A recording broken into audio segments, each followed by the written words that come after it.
તો દ્વારકામાં બેફામ કાર ચાલકે રેસ્ટોરન્ટમાં કાર ઘુસાડી હોવાનો મામલો સામે આવ્યો છે। ભદ્રકાળી વિસ્તારમાં રેસ્ટોરન્ટમાં કાર ઘૂસી ગઈ।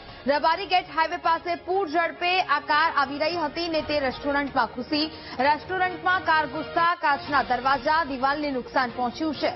કાર ચાલક નશામાં હતો કે કેમ તેની તપાસ છે તે હાથ ધરવામાં આવશે। જેના સીસીટીવી છે તે હાલ તો સામે આવી રહ્યા છે, જેને આધારે હવે પોલીસ છે તે તપાસ હાથ ધરશે।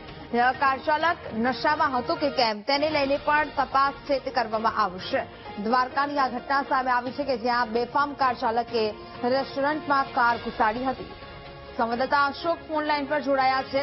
અશોક, દ્વારકામાં બેફામ કાર ચાલકે રેસ્ટોરન્ટમાં જ કાર ઘુસાવી દીધી, શું વિગત? એટલી વાત કરવામાં આવે તો યાત્રાધામ દ્વારકામાં આજે સવારે કાર ચાલકે ગાર્ડન બાંસુરી જે રેસ્ટોરન્ટ છે તેમાં ફ્રન્ટમાં જ ઠીકરાઈનું એક ઉદાહરણ સામે આવ્યું છે અને કાર ઘુસાડી દીધી છે।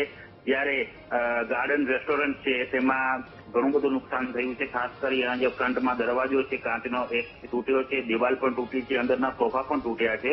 હવે કાર ચાલક નશાની હાલતમાં હતો કે પછી એની પાસે લાયસન્સ છે કે નહીં એ તો જો કે તપાસનો વિષય છે, પણ હાલ તો બાંસુરી જે ગાર્ડન રેસ્ટોરન્ટ છે ત્યાં અફરાતફરીનો માહોલ હતો, કેમ કે સવારના ભાગમાં નાસ્તા માટે ત્યાં ઘણા બધા યાત્રિકો સ્ટોપ કરતા હોય છે। ત્યારે આવો એક ઘટના સામે આવે ત્યારે સ્વાભાવિક છે કે અફરાતફરીનો માહોલ હોય। એના સીસીટીવી પણ સામે આવ્યા છે અને ત્યાંના જે ઓનર છે રેસ્ટોરન્ટના એમની પણ પ્રતિક્રિયા સામે આવી છે। એમને પણ એવું કહ્યું છે કે મેં પોલીસમાં જાણ કરી છે અને મેં જે તે ડ્રાઈવર છે એને પણ મેં પકડી રાખ્યો છે। જ્યાં સુધી પોલીસ ન આવે ત્યાં સુધી હું એ ડ્રાઈવરને છોડીશ નહીં। જી બિલકુલ અશોક, જાણકારી બદલ આપનો આભાર।